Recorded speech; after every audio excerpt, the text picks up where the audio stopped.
자, 계속해서 보시죠. 자, 이제 137쪽입니다. 3절, 개발행위 허가 제한이 있습니다. 먼저 굵은 1번, 제한권자가 국토부 장관, 지도사, 시장군수라고 되어 있는데 둘째 줄이요. 특광시군 플러스 상급청입니다. 그 아래 그림을 보도록 하시죠. 자, 어느 곳에서 개발행위를 못하게 할 필요가 있습니다. 개발행위 개인들이 자기 마음대로 하는 거 아니죠. 허가받는데 여기는 허가를 내주지 않겠다고요. 그래서 신청 서류가 들어와도 안 받아주거나 아니 한 군데 그냥 쌓아두는 겁니다. 그래서 개발행위를 아예 못하게 하겠다. 왜요? 어디길래요? 그러니까 신도시 만들 것이요. 아니면 재개발, 재건축 할 것이요. 뭐 그런 것들은 개발행위를 해봤자 다 나중에 사업하는데 걸리적거리기만 하는 거잖아요. 그래서 개발행위를 아예 못하게 합니다. 그러면 개발행위를 못하게 하기 위해서 뭘 할까요? 공수부대요? 경찰특공대요? 허가를 막으면 되는 거죠. 허가가 없는 겁니다. 그런데 개발행위 허가권자가 누구였어요? 특광시군이죠. 특별시장, 광역시장, 시장, 군수가 이러이러해서 여기에는 개발행위 허가를 내주지 않겠다라고 얘기를 하는 거고요. 그런데 특광시군이 개발행위 허가를 막지 않고 그냥 막 도장을 주고 있다고 치죠. 그러면 그 윗사람, 전체 윗사람 국토부 장관도 시장군수의 윗사람 도지사도 허가 내주지 마라고 얘기할 수가 있는 겁니다. 그래서 특광시군만이 아니라 윗사람도 할 수 있다는 거죠. 그러면 이 사람들을 묶어서 부를 때는 뭐 특별시장, 도지사, 시장, 광역시장, 군수, 국토부 장관이 아니라 이부터 내려서 읽는 거죠. 국토부 장관, 시도지사, 시장, 군수가 개발행위 허가 제한을 할 수 있다라고 하는 겁니다. 동그라미 1번, 국토부 장관, 지도자, 시장, 군수는 아래에 해당하는 지역으로 도시군관리계획상 필요하다고 인정하는 지역에 대해서 심의를 거쳐 한 차례 3년 이내 기간 동안 개발행위 허가를 제한할 수 있다. 2번 단 3부터 5까지 해당하는 지역에 대해서는 도시계획위원회 심의를 거치지 않고 한 차례 3년 이내 기간 동안 개발행위 허가의 제한을 연장할 수 있다. 사유들이요. 1번 녹지지역, 계획관리지역으로 수목이 집단적으로 자라고 있거나 조수종이 집단적으로 서식하고 있는 지역, 우량농지 등에서 보전할 필요가 있는 지역, 주상공, 녹계, 생분홍자, 중간 땅이라고요. 개발 가능한 땅인데 보전할 필요가 있으니까 개발 못한다. 허가 내주지 않겠다. 2번 개발행위에서 주변 환경경관, 미관, 문화 등이 크게 오염되거나 손상될 우려가 있는 지역, 크게 오염, 손상될 우려가 있으니까 개발행위 못한다. 허가 없다. 3번 도시군 기본계획, 도시군관리계획 수립하고 있는 지역으로서 기본계획 관리계획이 결정될 경우 용도지역 등등 변경이 예상되고 그에 따라 개발행위 허가 제한이 크게 달라질 것으로 예상되는 지역, 도시군 기본계획, 도시군 관리계획 수립 중인 거죠. 지둘려 하는 겁니다.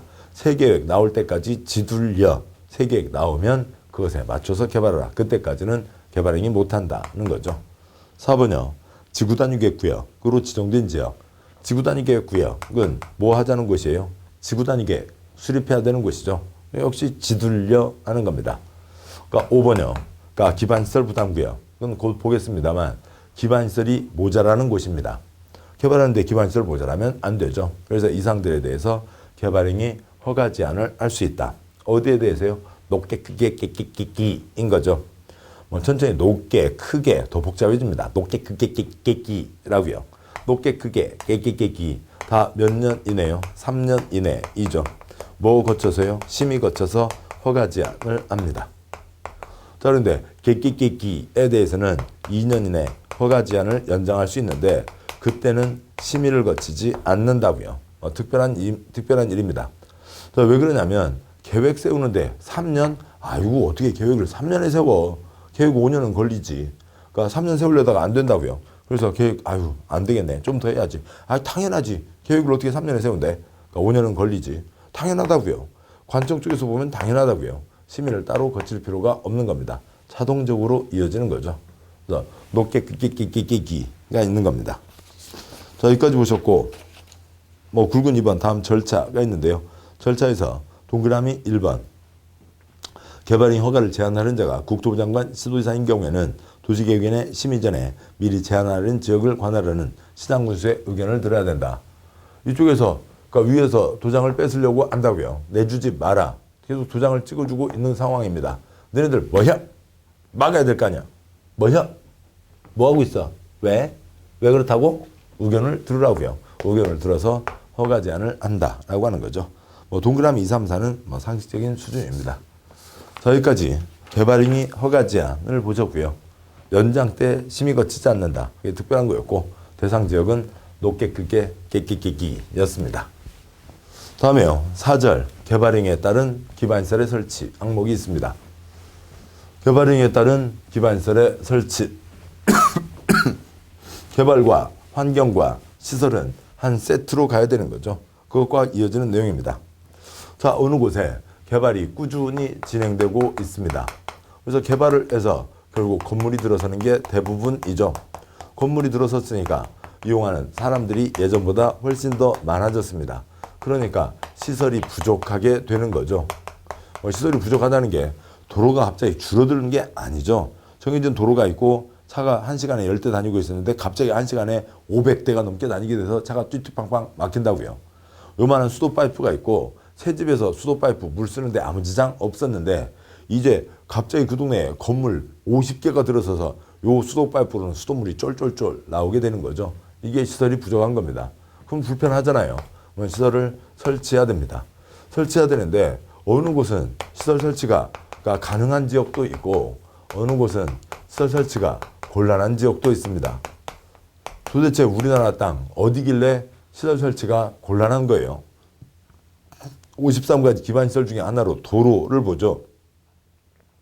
진도에, 그 진돗개 강아지 한 마리 데려갈 때, 차 타고 가세요? 배 타고 가세요? 전라남도 진도 섬이요. 뭐, 아무튼 뭐, 이렇게 좀 여유가 있으신 분들은 배 타고 가시겠죠. 인천 앞바다에, 다들 뭐, 요트 한 대씩 갖고 계시잖아요. 인천 앞바다에 가면 요트 정박해 있습니다. 요트 타고요. 석양에 해 떨어지는 거 보면서, 와인잔 기울이면서 쫙 진도까지 가셔서 거기서 강아지 한 마리 품에 안고 다시 요트로 올라오실 수도 있습니다.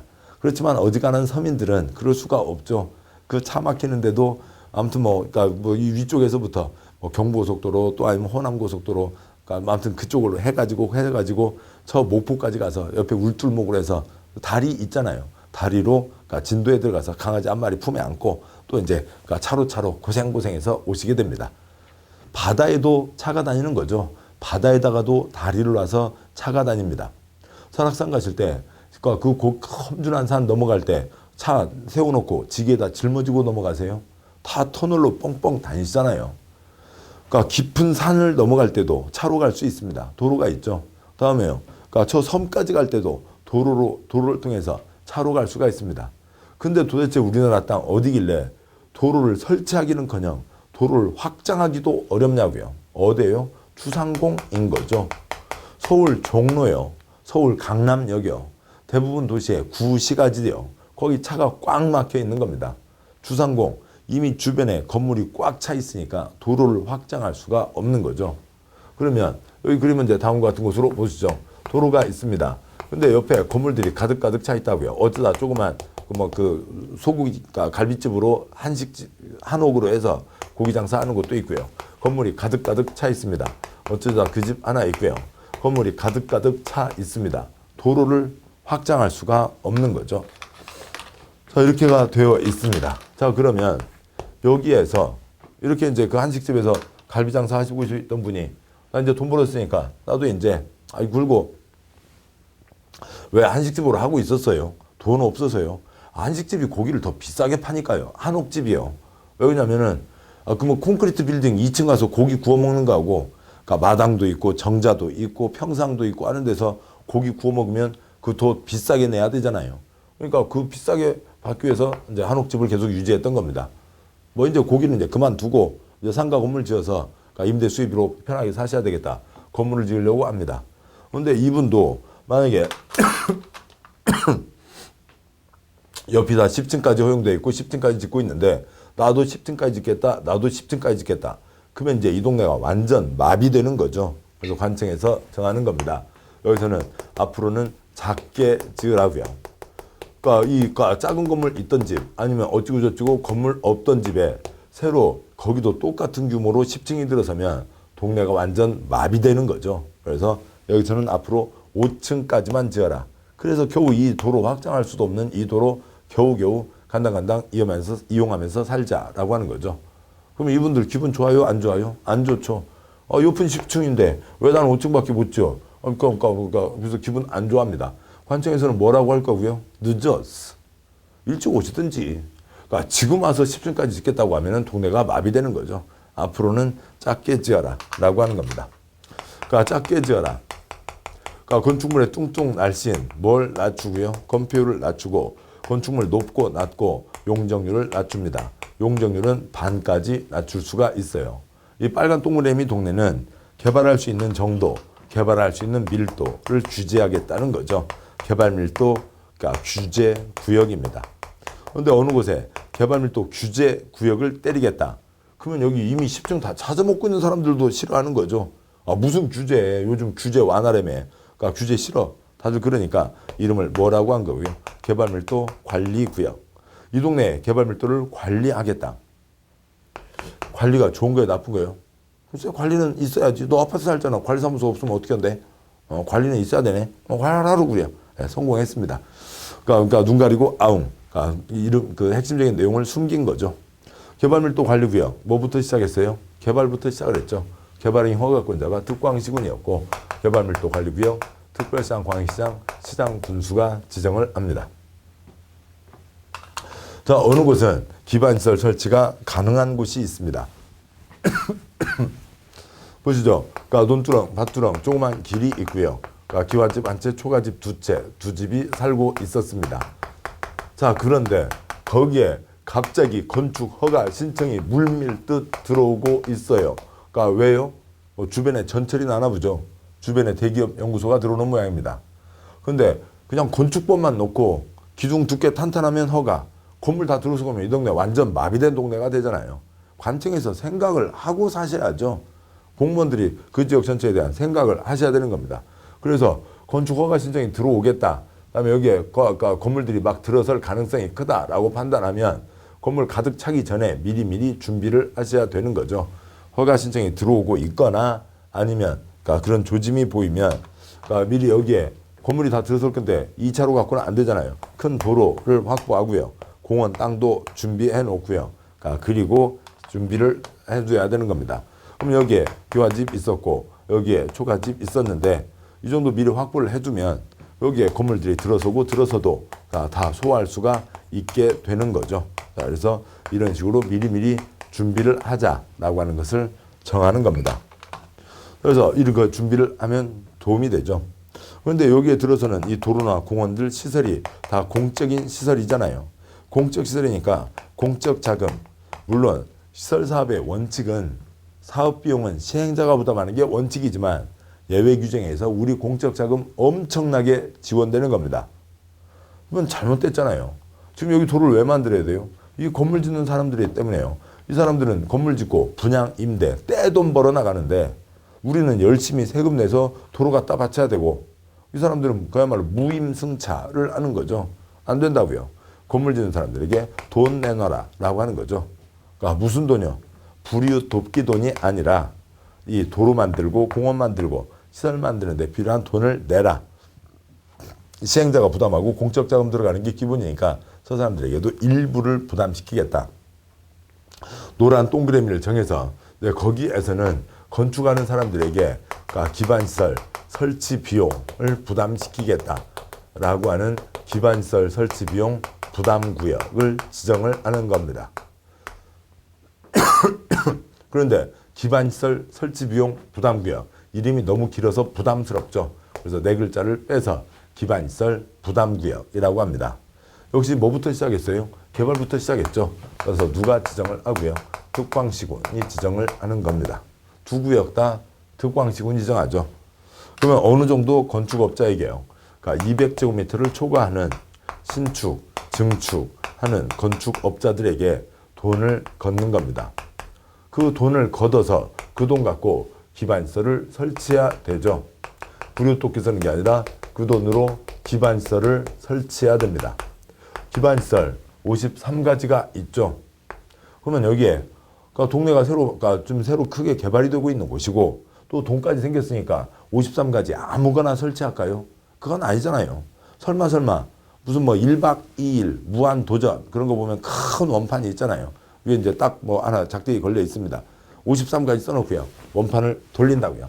그러니까 띡띡띡띡띡띡띡띡 공항 걸었으면 공항 만들고 또 돌립니다. 띡띡띡띡띡띡띡 항만 걸었으니까 항만 만들고 그럴 수는 없잖아요.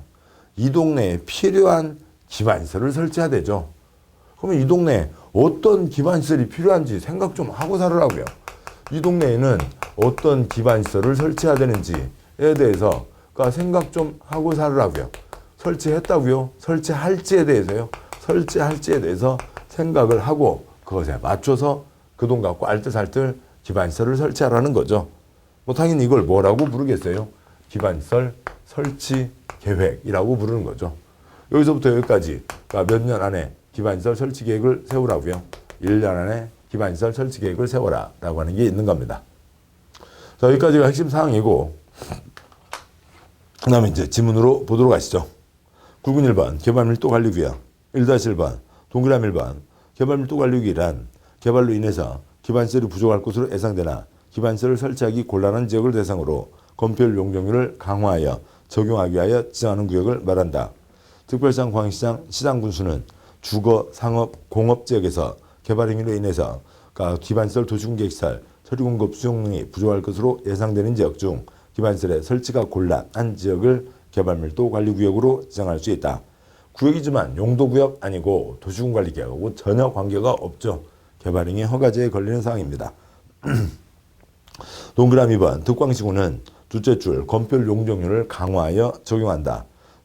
용적률은 해당 용도지역에 적용되는 용적률의 최대한도의 2분의 1 이내에서 강화한다. 건폐율 용적률 2분의 1 강화 X. 건폐율은 낮춥니다. 범위는 정해져 있지 않아요. 결정할 때 심의 거쳐 결정하는데 거기서 어느 선이 정해질 겁니다. 몰라요. 법에서 규제하고 있지 않습니다. 용적률은 반까지 낮출 수 있다. 용적률이요. 건폐율이요. 건폐율 주상공이니까 7972 42로 가게 되죠. 용적률이요. 500, 1500, 400, 100, 계획관리 100, 나머지 80으로 가게 되죠. 요거는 어디까지 낮추는지 정하면 되고 요거는 250, 750, 200%까지 낮출 수 있다. 그것보다 더 내려갈 수는 없다라고 하는 거죠. 최소한 반틈은 찾아먹게 해주시라고요. 1-10번 지정 기준 동그라미 1번 국토의 기준 어지간한 기준 다 국토부 장관이 정하는 거죠. 동그라미 2번 국토부 장관은 기준을 정할 때 다음 사항을 고려하라. 1번 개발밀도관리구역은 도로, 수도, 하수도, 학교 등 기반시설 용량이 부족할 것으로 예상되는 지역 중 다음에 해당하는 지역에 지정할 수 있도록 할 것.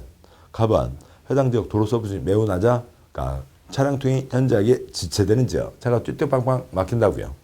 2번 해당 지역 도로율이 국토부령으로 정하는 용도지역별 도로율의 20% 이상 미달하는 지역. 정해진 도로 면적 비율이 있는데 그게 한참 모자란다고요.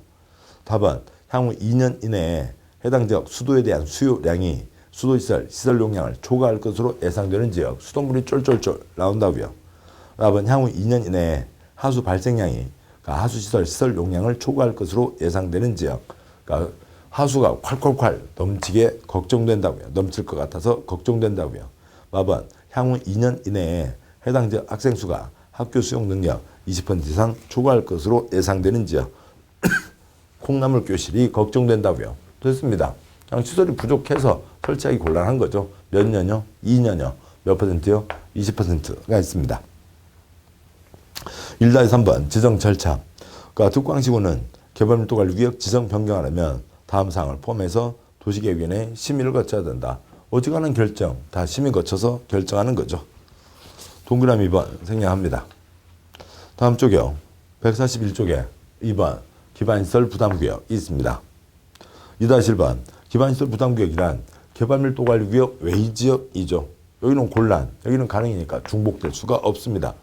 개발밀도관리구역 외지역으로 개발로 인해서 도로, 공원, 녹지, 학교, 수도, 하수도, 폐기물처리시설, 기타 기반시설 설치계획에 정하는 기반시설 설치가 필요한 지역을 대상으로 기반시설을 설치하거나 그에 필요한 용지를 확보하게 하기 위하여 지정 고시하는 구역을 말한다.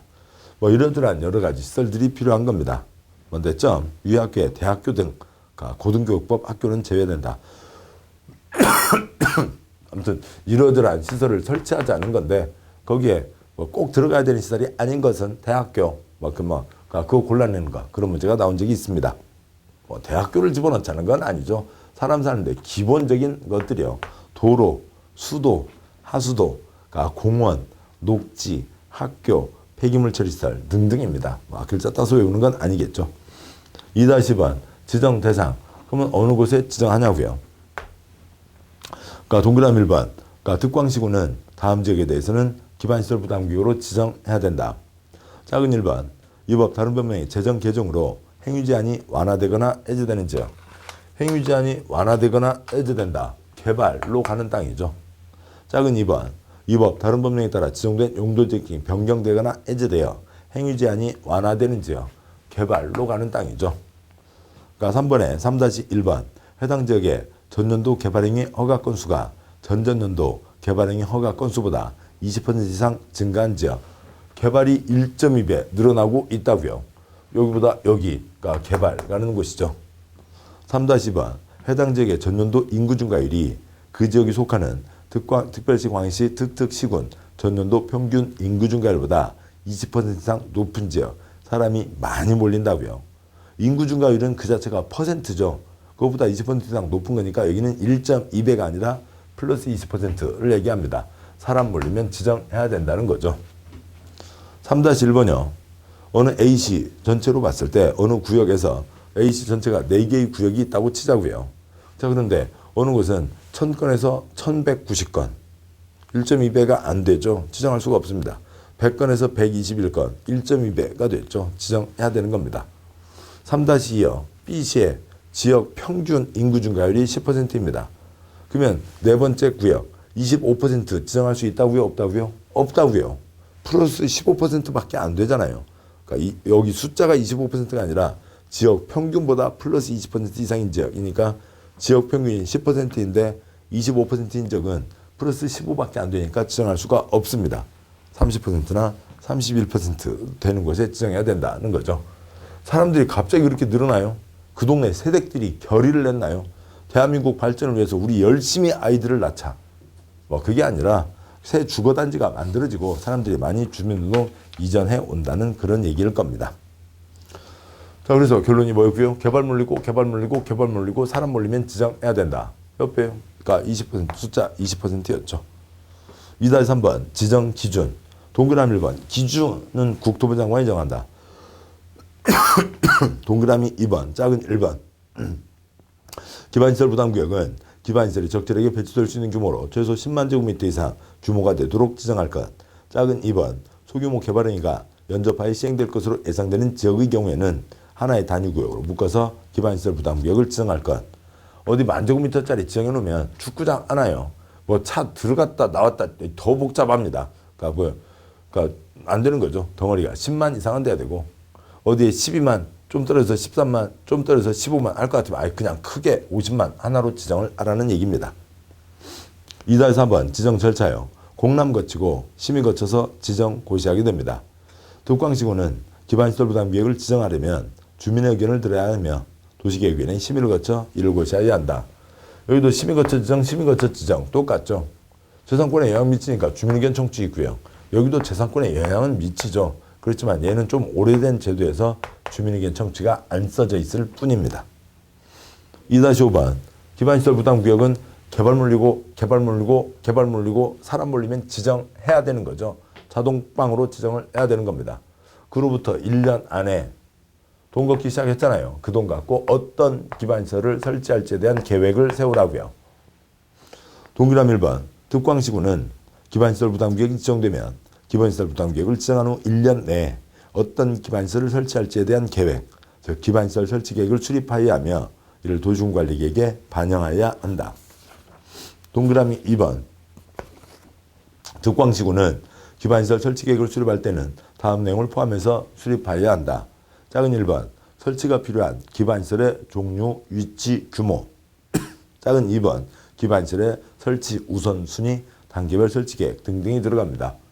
뭐가 필요한지 그 중에서 뭐부터 설치할지 그거에 대한 생각 좀 하고 살으라고요. 기반시설 설치 계획인 거죠. 동그라미 3번 유규정에 불구하고 지구단위계획 구역에 대한 지구단위계획을 수립한 경우에는 기반시설 설치 계획을 수립한 것으로 본다. 지구단위계획에는 둘째 줄 기건이 포함돼야죠. 뭐 글자로 써서 좀 그렇기도 합니다만 아무튼 뭐 글자로 쓰나 그 뭐 그림으로 그리나 똑같은 내용이죠. 기반시설 설치 계획이 있습니다. 어떤 기반시설을 설치할지에 대한 계획이죠. 기반시설 설치 계획이 있습니다. 어떤 기반시설을 설치할지에 대한 계획이죠. 거기에 다른 것까지도 붙어 있어요. 그러면 여기는 기반시설 설치 계획을 따로 세울 필요가 없잖아요. 기건과 다른 게 붙은 게 뭐예요? 지구단위 계획입니다. 지구단위 계획이 나왔으면 기반시설에 대한 얘기가 있는 거죠. 뭐 기반시설에 대한 기반시설 설치 계획을 따로 세울 필요가 없다는 겁니다. 동그라미 4번. 몇 년 안에 계획을 내라고요? 1년 안에 내라는 거죠. 기반시설 부담구역 지정 고시일부터 1년이 되는 날까지 기반시설 설치 계획을 수립 고시하지 않으면 1년 되는 날 다음 날에 기반시설 부담구역 지정은 해제된 것으로 본다가 되어 있습니다. 굵은 3번이요. 기반시설 부담구역에서는 돈들을 내야죠. 그 돈이 기반시설 설치 비용입니다. 3-1번 동그라미 1번은 생략하고요. 동그라미 2번 기반시설 부담구역에서 기반시설 설치 비용 부과 대상인 건축 행위는 기존 건축물의 연면적을 포함해서 200제곱미터를 초과하는 건축물의 신축, 증축 행위로 한다. 옛날부터 있었던 초가집 할머니는 돈 안 내죠. 칠판 이쪽이요. 초가집 할머니는 돈을 내실 리가 없습니다. 왜요? 이걸 요인을 제공하지 않았잖아요. 그냥 옛날부터 있었던 집이니까요. 여기 건너편에 개똥이 할아버지 집 아들이 와서요. 이 동네 막 원룸도 짓고 그러는데 우리는 원룸은 나중에 짓더라도 일단 방을 키워서 하숙이라도 더 칩시다. 그래서 그게 190제곱미터예요. 그것까지는 큰 문제 안 된다고요. 200제곱미터 초과하는 증축 아니면 200제곱미터 초과하는 신축 때 돈을 내는 겁니다. 근데 동그라미 2번 첫째 줄 끝에 기존 건축물의 연면적을 포함해서 200제곱미터를 초과하는 건축물의 신축, 증축 행위로 한다라고 하는 거에 대한 그 말뜻이 뭔지가 그 아래 다음 쪽이요. 144쪽 넷째 줄 자리에 박스로 있는데 거기까지는 시험 나온 적 없으니까 그건 시간이 되시면 한번 보셔도 되고 그렇지 않아도 괜찮습니다. 제일 위에 동그라미 3번이요. 위 규정에 따른 민간 개발사업자가 부담하는 부담률은 20%로 한다고 돼 있죠. 시설 비용입니다. 기반시설 설치 비용이니까 시설 사업 시행자가 부담하는 게 원칙. 그러니까 예외 규정으로 공적 자금이 지원되고 민간은 전체 비용의 20%를 부담시키겠다. 동그라미 4번, 5번 내용은 그러니까 뭐 깊게 갈 내용은 아닙니다. 그런데 그러니까 동그라미 5번에 유발계수 제일 아래 두 줄이요. 그러니까 그 144쪽 제일 아래 두 줄 때문에 잠깐만 짚어보죠. 외울 내용 아닙니다. 너무 복잡한 계산식이고 그 계산식 우리 지금 이 책에 써져 있는 이거 말고 관청에 지침에 그러니까 당신 무슨 건축을 하니까 얼마 내라. 그 계산하는 게 그 계산 한 건을 하기 위해서 그러니까 25쪽을 다 적용해서 얼마 돈이 나오는 정해지는 겁니다. 그건 우리 시험 범위를 넘어서는 거라고요. 법에 정해진 거는 동그라미 4번 기반시설 설치 비용은 기반시설을 설치하는 데 필요한 기반시설 표준 시설 비용과 용지 비용을 합산한 금액에 부과대상 건축 연면적과 괄호 넘어와서 민간 사업자가 부담하는 부담률을 곱한 금액으로 한다. 동그라미 4번 첫째 줄 시설 비용이요. 도로 만드는데 콘크리트 값, 아스팔트 값 들죠. 용지 비용이요. 도로 땅값 들죠. 건축 연면적이요. 이 사람은 얼마짜리냐고요. 그러니까 1000제곱미터짜리다. 2000제곱미터짜리다에 따라서 각각 돈의 차이가 있는 거죠. 다음에 부담률을 곱한다. 동그라미 5번에 그러니까 둘째 줄점 기반시설 표준 시설 비용이 있고 두 번째 점 용지 비용이 있습니다. 그 용지 비용의 하나로 유발 계수라고 하는 게 있어요. 제일 아래 두 줄이요. 건축물별 기반시설 유발 계수는 건축물의 28가지 용도별로 크게는 위락시설은 2.1, 작게는 창고시설은 0.5 등으로 규정되어 있다고 되어 있습니다. 다음 쪽 145쪽 제일 위에 있는 표를 보시죠. 건축법 가시면 건축물 바닥마다 이름들이 붙어 있습니다. 전국 모든 건축물 바닥을 28가지 용도로 구분하고 있어요. 그 각각마다 얼마나 사람을 꼬이게 하냐. 그래서 너 때문에 기반시설을 이만큼 더 만들어야 된다. 기반시설을 유발시켰냐, 요인을 제공했냐, 요 개수가 정해져 있습니다. 16번 용도인 위락시설은 2.1, 그러니까 27번 용도인 관광휴게실은 1.9, 1.6, 가래 1.4, 1.3, 1.0, 0.9, 0.8, 0.7, 창고는 0.5, 공장은 2.5부터 0.3까지 범위가 넓게 되어 있습니다. 그거에 대한 설명만 간단히 드리죠. A, B, C가 건물을 짓습니다. A 위락시설 2000제곱미터를 지어요. 그러니까 B가 위락시설 1000제곱미터를 지어요. 그 다음에 C 창고 1000제곱미터를 짓습니다. 위락시설하고 똑같이 돈 내는 거 아니겠죠. 면적이 다르잖아요. 1000제곱미터라고 똑같이 돈 내는 거 아니겠잖아요. 용도가 다르잖아요. 만약에 위락시설 1000제곱미터 짓는 사람이 210만 원을 낸다면 여기는 꽃배기만큼 사람들이 오고 꽃배기만큼 요인을 제공했으니까 420만 원. 여기는 2.12여서 210만 원이면은 여기는 0.5니까 50이겠죠. 창고는 사람이 바글바글이요, 쥐가 바글바글이요, 쥐가 바글바글이잖아요. 그래서 이런 식으로 정해진다라고 하는 겁니다. 유발 개수라고 정해져 있고요. 3-10번 기반시설 부담계획은 한 건 한 건마다 계산을 하는 게 어렵습니다. 그래서 칠판 이쪽 보시면 이 동네를 크게 4블럭으로 나누어서요. 그러니까 전체 비용이 그러니까 뭐 10억이 필요하다. 여기 2억, 3억, 2억, 3억. 여기서는 3억을 낸다. 그래서 3억을 배분한다. 이런 식으로 할 수도 있다. 그런 게 기반시설 부담 계획입니다. 그런데 그러니까 그거에 대한 세부적인 사항은 생략하도록 하시고요. 3-3번 감면 생략합니다. 3-4번 납부 의무자와 부가와 납부형. 동그라미 1번 기반시설 설치비용 납부 의무자는 기반시설 설치비용을 내야 한다. 납부 의무자는 내야 한다. 당연한 얘기죠. 그런데 누가 내냐고요. 200제곱미터 초과는 신중축인데 그러니까 1번 기반시설 설치비용 부과대상 건축행위를 한 자. 2번 건축행위를 위탁 도급한 경우에 위탁 도급한 자. 돈 받고 콘크리트 비벼주는 사람이 떼돈 버는 거 아니잖아요. 여기에 기반시설을 그러니까 요인을 제공한 건 아니죠. 3번 타인 소유의 토지를 임차해서 건축행위 한 자의 그 행위자. 당연한 얘기들입니다. 4번 건축행위 완료하기 전에 건축주의 지위를 승계하는 경우 지위를 승계한 자, 즉 신축 증축하는 건축주가 내는 거고요. 그러니까 동그라미 2번 그러니까 특별상 특광시구는 납부 의무자가 국가지방으로부터 건축허가 받은 날부터 2개월 이내에 기반시설 설치 비용을 부과해야 되고 당신은 그거 허가받았다고요. 그러니까 얼마 내세요. 계산 확정해서 통지하는데 2개월입니다. 니은번 납부 의무자는 사용승인 신청 때까지는 내야 된다. 그러니까 괄호요. 설치 비용을 납부해야죠. 그 다음에 사용승인을 받는다고요. 사용승인을 관청해서 내주는 거죠. 그 다음에 건축물 대장이 기재가 되고 보존 등기하고 사용 수익할 수 있습니다. 즉 건물 지어서 분양인데 떼돈 벌고 싶으면 이 돈부터 내라고요. 그런 얘기입니다. 동그라미 6번 기반시설 설치 비용은 현금, 신용카드, 직불카드로 납부하도록 하되 부가대상 토지, 이와 비슷한 토지라는 물납을 인정할 수 있다. 물납을 신청할 수 있는 토지의 가액은 해당 기반시설 설치 비용 부과액을 초과할 수 없다고 되어 있습니다. 개인이 관청 쪽에다가 내는 거죠. 그러니까 개인은 현금을 내고 요즘 뭐 신용카드, 직불, 체크카드는 많이들 쓰고 계시잖아요. 그걸로도 낼 수 있다는 겁니다. 자, 다음에요. 그러니까 돈 대신에 땅으로 낼 수도 있다. 근데 어느 사람이 그 기반시설 설치 비용을 4천만 원을 내야 됩니다. 근데 그분 땅이 5천만 원짜리 땅이라고요. 관청한테 자자, 일로 와. 돈 없고 5천만 원짜리 땅 가자고. 나머지 내놔. 이건 안 된다고요. 자기가 팔아서 내든지 아니면 3천만 원짜리 땅하고 1천만 원 붙여서 내든지 그래야지. 관청에서 그것 받아갖고 또 무슨 물건 팔고 계산 띄워주고 뭐 무슨 그러니까 심부름센터 아니잖아요. 초과해서는 안 된다. 3-5번 돈 걷었습니다. 다른 돈하고 섞었으면 안 되죠. 특별하게 A구역, B구역, C구역 섞었으면 안 되죠. 구역마다 특별회계를 설치한다.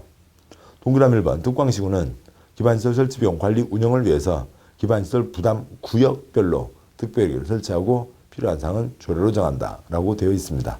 동그라미 2번 당연히 기반시설 부담 구역의 기반시설을 설치하는데 그 돈을 써야 되는 건 당연한 얘기입니다. 자, 여기까지 개발행위 허가와 관련된 뒷내용들을 보셨습니다.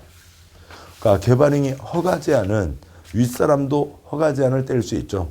그러니까 국토부 장관 도지사도 어가제한할 수가 있는 거였고요. 특광시군만이 아니라. 근데 이 개발 행위에 따른 기반시설의 설치, 개발할 때 기반시설 보장해서는 안 된다. 이 두 구역 다 특광시군입니다. 개발 행위 허가권자도 특광시군이었고요. 기반시설 부담구역 거의 매년 한 문제 꾸준히 나오는 중요한 대목입니다. 자, 고생들 하셨고 잠깐 쉬시고 다음 내용 또 계속 이어서 보겠습니다. 수고하셨습니다.